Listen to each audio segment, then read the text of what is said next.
જય શ્રી કૃષ્ણ। આજે આપણે બનાવશું ગુલાબજાંબુ મિલ્ક પાવડરમાંથી। એના માટે લીધા છે 200 ગ્રામ મિલ્ક પાવડર લીધો છે। ચોખ્ખું ઘી ગરમ મૂકી દેશું। ગેસ ચાલુ કરીને ધીમા ગેસે કરવાનું છે। એકદમ સ્લો ફ્લેમ રાખવાની છે। ધીમે ધીમે ઘી ગરમ થઈ જશે। બાજુમાં આપણે તૈયાર કરી લેશું। બાજુમાં આપણે ચાસણી તૈયાર કરી લેશું। 200 ગ્રામ ખાંડ લીધી છે, આ વાટકી એક।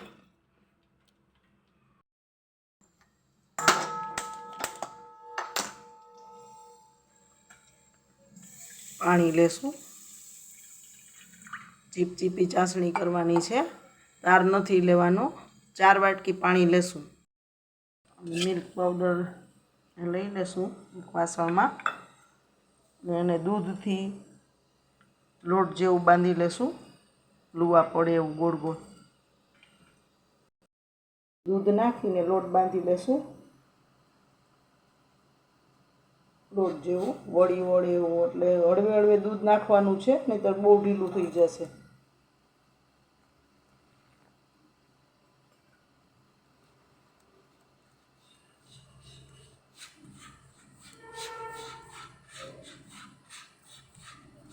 જો હવે 2-3 ચમચી જશે।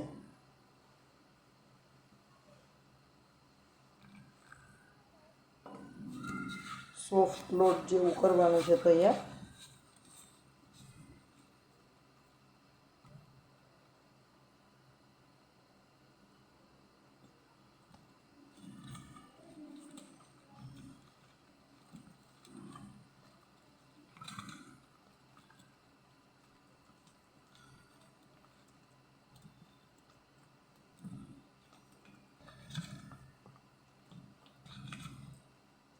જો આપણે સહેજ દૂધ વધુ પડી ગયું છે, 2 ચમચી મિલ્ક પાવડર લેવો જોશે। 2 ચમચી મિલ્ક પાવડર નાખ્યો છે। હવે મિક્સ કરી લઈશું બધું। બહુ ધ્યાન રાખવાનું છે, સહેજ વધારે નમી જાય ને દૂધ તો વધારે થઈ જશે। જો હવે આ બરોબર છે। સહેજ ઘીવાળો હાથ કરી અને ગોળી વાર લેશું।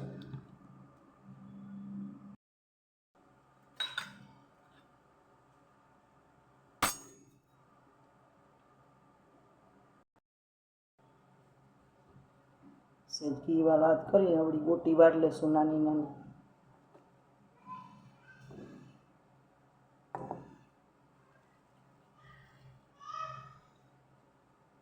આવી બધી ગોટી વાર લેશું આવી રીતે એક સરખી।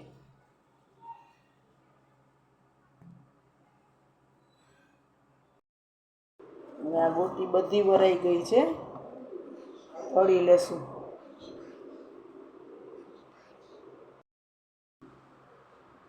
ધીમા ગેસ ઉપર રાખવાનું છે ઘી, બધી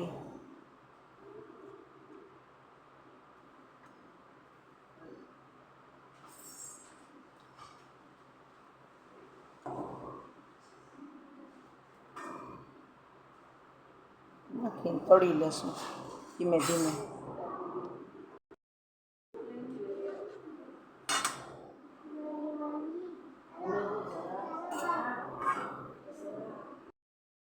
ધીમા તાપે તળવાની છે, લાઇટ બ્રાઉન કરવાની છે।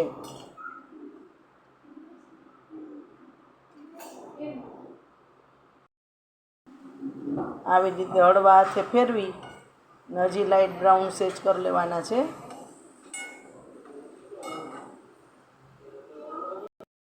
રીતે ફેરવીને સરખા તળવાના છે। બ્રાઉન તળાઈ ગયા છે, કાઢી લેશું હવે। જો એકદમ સરસ તળાઈ ગયા છે। બાજુમાં આપણે જે આ ગરમ ચાસણી રાખી છે એમાં જ નાખી દેશું સીધા। પાછા બીજા તળી લેશું। આંબુ ચાસણીમાં નાખી દીધા છે। હવે એને 1 કલાક પલળવા દેશું। જો આપણે આ પહેલી વાર તળેલા નાખ્યાથી સોફ્ટ પણ થઈ ગયા છે અડધા, ને આ બીજી પાછળથી તળ્યા બીજો ગાણો એ છે। હવે બધા હલાવી અને રહેવા દેશું અને 1 કલાક પછી ઠંડા પડી જાય અને એકદમ સોગી થઈ જાય પછી સર્વ કરશું. હવે જો આપણા ગુલાબજાંબુ સરસ સોગી થઈ ગયા છે, સર્વ કરી દેશું. એકદમ સોફ્ટ થઈ ગયા છે. તો તૈયાર છે આપણા મિલ્ક પાવડરના ગુલાબજાંબુ. એકદમ સોફ્ટ છે.